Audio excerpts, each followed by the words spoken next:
अलीपुर चट्टा के करीब कादराबाद बिराज के मुनक्का देहात में सैलाबी सूरत हाल है। सैलाबी रेले ने तबाही मचा दी।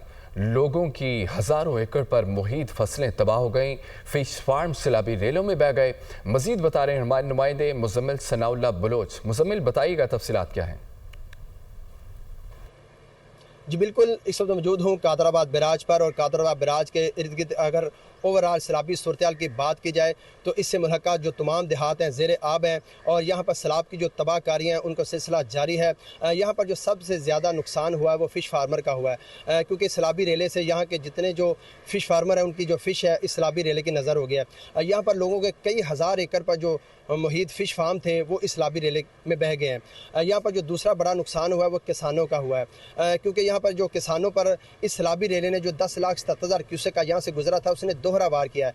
एक तो उनकी जो कीमती फसलें वो साथ बहा कर ले गए, इसके साथ साथ जो है वहाँ पर अपनी जो रेत है वो छोड़ गया, और वहाँ पर 10-10 फुट जो है इस वक्त खेतों में रेत है, जिस वजह से उनके जो खेत है फिल वक्त बंजर होकर रह गए।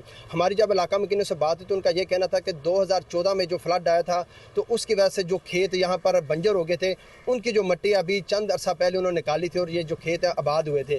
लेकिन अब जो रेत यहाँ पर चढ़ गई उनके खेतों में, इनको निकालने के लिए यहाँ पर उनको कीमती ज़र मुबादला दरकार है। उन्होंने वज़ीर आला पंजाब मरियम नवाज़ से अपील की है कि मुश्किल की इस घड़ी में उनकी दाद रसी की जाए। जी।